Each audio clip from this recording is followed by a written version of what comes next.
The sun's shining down. You see, sunburn is skin cancer's best mate. There's nothing healthy about a tan. I started working in Cancer Council in about 1965. You know, when we started out, the goals were pretty ambitious because the goals were to make a big dent in the incidence and mortality of our most common cancer, which is cancer of the skin. And come January, we were the lobster nation because you would go to the beach and people were desperately trying to get a suntan, but in the process they were getting very badly burned. In a way, I think the first breakthrough in terms of communicating with the public was the idea to do slip, slop, slap.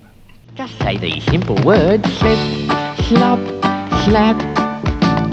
Slip, slop, slap, which very rapidly went national, was a major step forward. And I think the interesting thing about it is it just appealed to children, teenagers, adults and old people. Everybody actually loved it. We thought we'd better get out on the beach with this. We had a sort of motorhome thing and they would go around all the beach resorts. And I had a loudspeaker with the jingle and they'd turn up at the beach like the ice cream vendors do. As soon as they turn up, all the kids would come piling in and they'd be singing the jingle because they'd already internalised the words and the music because they'd seen it on TV. We were able to set up some very sophisticated research and evaluation studies to measure the impact of the communication campaign on population behaviour.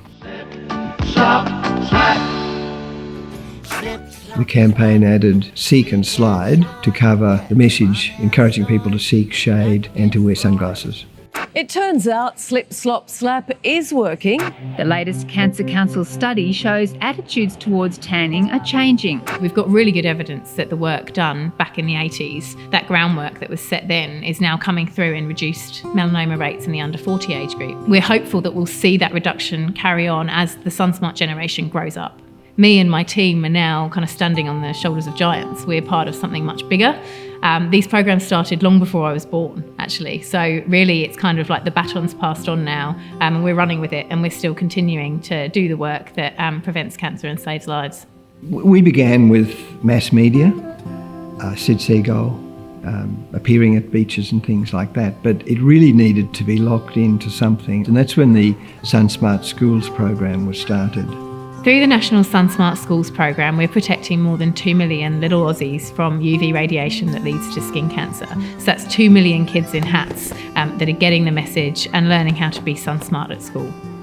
Personally, I love to see the signs on schools. You drive past a school and you see it, the SunSmart accredited school. That's a terrific endorsement of the program. The Dark Side of Tanning was a campaign that was introduced in 2008, and that really shifted the focus of the Cancer Council in terms of our skin cancer prevention messages. So thinking about Sid Seagull, that was a real family-friendly, fun message, but that shift that took place was really to have these hard-hitting campaigns that really show people the consequences of not doing the right thing when it came to skin cancer prevention.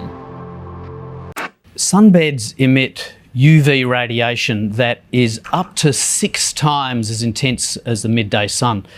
The ban on commercial solariums that happened in 2015 in Australia was a major step forward, and that really started with the story of a young woman called Claire Oliver, who used the last few weeks of her life to raise awareness of the dangers of solariums. Claire had a late-stage melanoma, and she attributed that to her use of solariums earlier in life.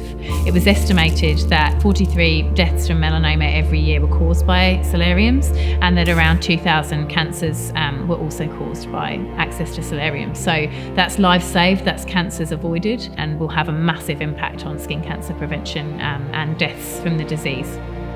The message to take better care in the sun and avoid tanning is finally getting through to Australia's youth.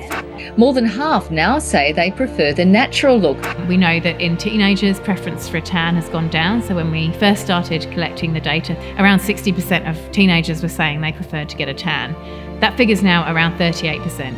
Yeah, when you get SunSmart, which is the name of a campaign, used as a verb not just by Cancer Council people but by the general public and media commentators and so on, I think we've really arrived at an important and a valuable place. Supporters are integral to everything we do in this space, not just from the donation perspective, but also from living the sun protection values and actually getting out there, putting on a hat, putting on sunscreen, wearing clothing that's sun protective. All of that is the work that Australians themselves are doing to make sure the SunSmart message is carried forward. 2 in 3 Australians will be affected by skin cancer by the age of 70. That's a huge number, and that means that our work is still not done. And as long as the sun shines on Australia, our work will never be done. We've still got more to do in terms of getting sun-smart behaviours out to all Australians. It's organisations like Cancer Council that are able to have the long-term vision, to play the long game. And that's when it starts to really be seen in reduced mortality from diseases. And let's face it, that is life saved. That's people who didn't die from melanoma who would have if it hadn't been for SunSmart.